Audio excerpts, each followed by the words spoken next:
DC, former two-division champion, right? We got a guy trying to do the same thing. Give me an idea. I mean, Israel seems like the most confident human being on the planet, right? But is there some kind of mental doubt, some kind of, mentality that he's going to have to, overcome when you're stepping up a weight class? I don't think that the doubt or any of that stuff is present right now because normally, listen, most fighters have a little bit of doubt. There's like, I hope, but the moments that he'll think mostly about this stuff is the private moments when he's by himself tonight, when the coaches are all gone, the quarantine has started, and you're in there by yourself thinking about how big a moment is right at your fingertips.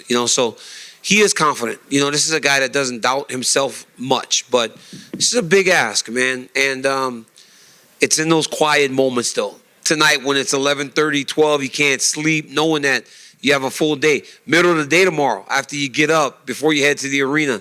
Those are the moments where you start to ask those questions about, can you get this big thing done? Yeah.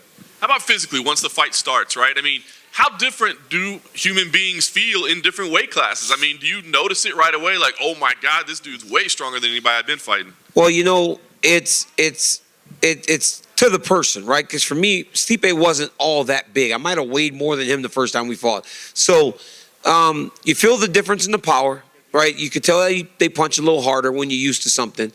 But it just takes time to get started. Once you get started, get used to the power, used to the speed and the pace at which the fight's going to take place, it's just another fight. These guys have fought and competed their whole lives. So nothing is really going to surprise them. And you got to remember, Izzy's fought at heavyweight. Izzy's fought heavier guys. So this won't be that difficult and different for him. Yeah. You touched on the heavyweight, right? Him and his team are saying they win here, they might even look to go up to heavyweight. Is that pure insanity, or can he accomplish that in the UFC's heavyweight division too? Not necessarily, because he's a tall guy. If he was short, maybe it would seem like, this dude can't fight 85 and then heavyweight. But he's done it before, right? And I think ultimately you have to make sure that it's the right kind of matchup if you're playing with heavyweights. You don't want to be fighting heavyweight with Francis, as a guy that's coming from 185. But, for the right matchup, yeah, why not? I believe that this kid can do whatever he wants. I think he's just that good. Yeah, and if he does that, if he were to win on Saturday and go up to heavyweight, whether it be Stipe, whether it be Francis, whether it be John, let's say he takes a heavyweight title too, in 2 fights, could we be talking about this guy as the greatest of all time? Well, I don't think he would go up to heavyweight in 2 fights. That's crazy, right? You can't go from 185 to heavyweight in a matter of fights. I think it would take some time. But I think this speaks, honestly, this line of questioning speaks to who Israel Adesanya is. That's even a conversation, that he could attempt to do something that outlandish. There was a time where nobody thought being a 2-division champion was possible. Now we're talking about a guy that may pursue 3 titles, and talking from a 20-pound jump to a 60-pound jump. That just speaks to the level of athlete that Adesanya is. I know you love storylines and promotion. Out of these 3 title fights, they're all very unique. Is there one of them that speaks to you more than the other, that, just like the story coming into it? I love the 2-division champion story. I think that's always special. But I do love the bantamweight title fight. Those guys don't like each other. They've been going at it over social media. They told me Piotr just told Aljamain he's going to fucker him up. So that's like a cool thing, I like it. I like the bad blood. I like that these guys don't like each other. I like that Piotr's trying to speak English. And although broken, it makes its point. Aljo heard it. He knew what he meant. So I love this fight, man. I love the style fight. I love the differences in where they're from. I love the different approaches in fighting. I just think there's so many layers to this bantamweight title fight that you cannot sleep on it. Last thing for me, and I think I might know what you're answering here, but the 3 title fights everybody's talking about, but there's 12 other fights as well. Is there a name on there that stands out to you that we need to be paying attention to? I think I might know who it is. There are a lot of guys, but Makhachev and Dober. I know you guys call me a homer, for my guys, but I've seen this kid work for so long, and he's so good, man. I think that consistency, if Islam can get out in front of people consistently, then you will start to appreciate what he is. Remember, same thing with Habib. Habib was hurt for years and years and years, and then Ramadan and all the other reasons why the guys go away. But the moment he was consistent, he became the greatest fighter in the world. And I think that Islam has a lot of those same traits. Hi, Daniel. Do you look at this fight in the main event and think, for Israel, it's almost perfect he's coming off the Paulo Costa fight, right? Because that's a big, heavy hitter who is also massive at middleweight. And if you look at stylistically, him and Jan kind of seem similar. Is that the perfect fight to come into? You know, you look at Paulo Costa and you think that because of the size, it could be comparable. Jan Blachowicz is a whole different animal. I mean, I watched Jan Blachowicz knock out Dominic Reyes going backwards with his offhand. That speaks to the power of who Jan Blachowicz is. This guy landed that right hand against Corey Anderson. Corey went to sleep. He landed that uppercut on Luke. Dude went to sleep, but that was his power hand. Then he goes and knocks out Dominic Reyes with a left hand, the offhand. So there is no equal to him in that sense in terms of who Izzy has seen in the UFC. He hasn't felt the power that he's going to feel on Saturday night if Jan's able to land. So while you may say there's similarities, this is a completely different fight because Jan just fights a different way. He's going to plow forward in a smaller octagon, trying to get at a smaller guy in Israel Adesanya. Yeah, you kind of speak me to the punch there. If you look at his cage, do you think it favors Blachowicz? I do believe it favors Jan. It's easy. It will be easier for him to set traps. You know, there won't be as much space for Izzy to operate in. For Adesanya, even though he has proven to be extremely tough, right? We saw him go through the 5th round with Gastelum when he was beat up a little bit. We saw him deal with Robert Whittaker in the fashion that he did, where he stood in there. He stood in there with Paulo Costa, but there was space if he needed it. In this octagon tomorrow night, he will be forced to stand with Jan in much closer vicinity than he probably needs to or wants to. And last thing from me, if you get to decide you can book John Jones versus Israel, do you do it at light heavyweight or do you do it at heavyweight to make Israel really chase that glorious moment? Man, let me tell you something. These guys seem to be on a collision course, right?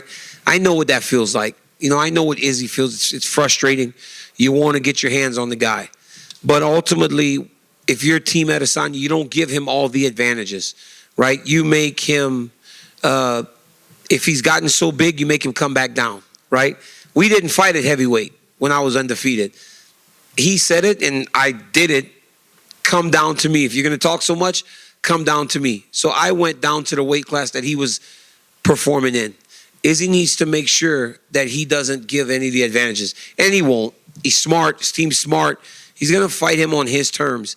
And I think that's why you see a lot of the reactions from Jones, because he has a guy now that isn't willing to dance the dance that he wants to dance. Izzy's going to do what he wants. And that's the approach he needs to take. So just to follow up on that, do you think it says something? Do you think Israel could have learned from your rivalry with John? Well, I don't think he learned from me because, like, there's nothing to learn from me. I did it all wrong, right? I went to the playing field that he won and I lost the fights. So, yeah, don't learn from me. But I mean, in terms of getting a reaction from John, it's like anytime Israel does something, he gets a reaction from John. And John does the same thing with you. Like, anytime you say something, you see John react to it. Yeah. I think Israel looks at that and goes, well, I can get under his skin really easy. I just need to poke the right places and get him to react. Well, I think you're looking at a new different type of athlete, right? Adesanya is one of the internet age kids, right? They go and find things and they say it. You know, it doesn't need to be proven as fact, but they will say it. And I think that annoys Jones. And honestly, man, like, I try not to say and talk about Jones much because it sounds like I don't like the guy, which I don't. But I'm not fighting anymore, right? So, but the reality is, like, there are the things that he has run into in terms of problems are very public. So it's easy pickings when it comes to Jones, and Adesanya is the type of guy that will use each and every one of them. Hey, Daniel, over here on your left. It's good to see you. I love your mask. Are you a wrestler? I am a wrestler. That's what I'm talking about. Lucha Libre. You know, it's from San Jose. It's from Pro Wrestling Revolution, Kane's school. Oh, yeah. I trained there one time. I did a top. I wasn't very good. I don't believe that. Did you take any back bumps? I just jumped off the top rope, and it was awesome. Onto who? Just some guy that was in there. Oh, that poor guy. Did he live as hell about it? He did. All right. But, I mean, you know, there's an art to taking a bump, and he was a master of it. I wanted to ask you, DC, the UFC Apex, you know, it's been so crucial for the UFC here in the States during the pandemic. From a broadcasting perspective, what do you like about working here? You know, when the Apex first started holding fights, it was hard to feel the excitement, right? Because it's such a confined space that you didn't feel big fight week. They all kind of felt the same. But now it's changed because it's become a major factor in the fights. Now the Apex feels as if we're fighting at T-Mobile or at MGM. I think it's fantastic. I love the environment. I love the fights. I love the octagon size. There are so many different things and factors that play into why this has become one of the places that you recognize and pinpoint as a fight place, and I love it. I love everything about it. And then from a fighting perspective, because obviously you fought here in August, what was that like compared to a full arena? It's just different, it's just different. Like I said, the octagon's a lot smaller, and there are places where you would generally escape that you just don't. And I think that's why it plays to the heavier punchers. You take the guys that want to operate in space and you make them fight you in closed capacity. And, not everybody's okay with that. So, but it is a difference. It's not even necessarily about the fans because oddly, it gets kind of loud in there. Even though there's not as many people, it's still loud when you're in the octagon. You can hear everything, but you can hear the people yelling. I can't remember. I think it was Moreno versus Figueiredo. And I looked around like, how many people are in here? Because it sounded like the place was full because people were just so excited about the action that was going on in front of them. And just last thing, can you clear something up for us? You're not AEW's secret signing that's coming on Sunday, right? No, I'm not. No, I'm not. No, man. My back's so jacked up, man. I can't even wrestle if I wanted to. I can't wrestle to train for a fight. How am I going to do professional wrestling? Any ideas on who it would be? No idea. I saw Shaq the other day wrestling, so that was pretty cool. What'd you think of that? He did a good job. I think Shaq can do whatever he wants, man. The guy is just unbelievable in every single thing that he does. He's a great guy, great man, good friend of mine, and he just does fantastic work in whatever he chooses to do. Would you have taken that table bump that he took? Shaq's like 400 pounds, though, so you don't have to even have a breakaway table. Shaq falls on the table, it breaks. What happens if Daniel Cormier falls through a table? I mean, at my weight today, it probably breaks. Thanks, DC. No worries. DC over here. Yeah. I remember you saying you had actually trained with Adesanya long before he was the star he was today. No, I asked him to train.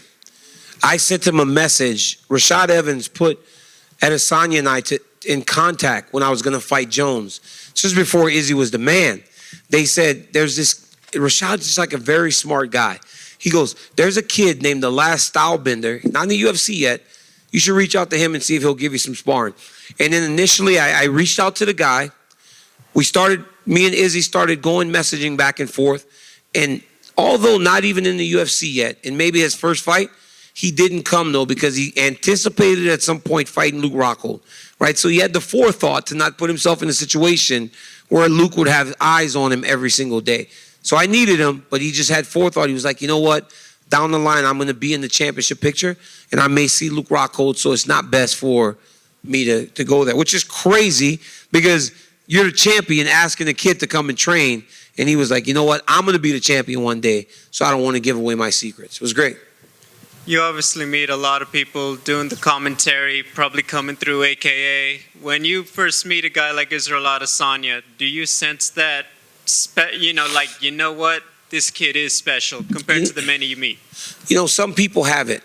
Some people have it. Like, it didn't take a genius to see Cain Velasquez was the man, or that Habib is the man. Like, Israel Adesanya has that same type of vibe. It's like an aura about these guys. Like, he walked in the day on the set of the weigh-in show, and I go, you're breaking through, right? You're not just an MMA guy anymore. You're breaking through. I can feel it. I can see it. And he's one of those guys that just kind of has it.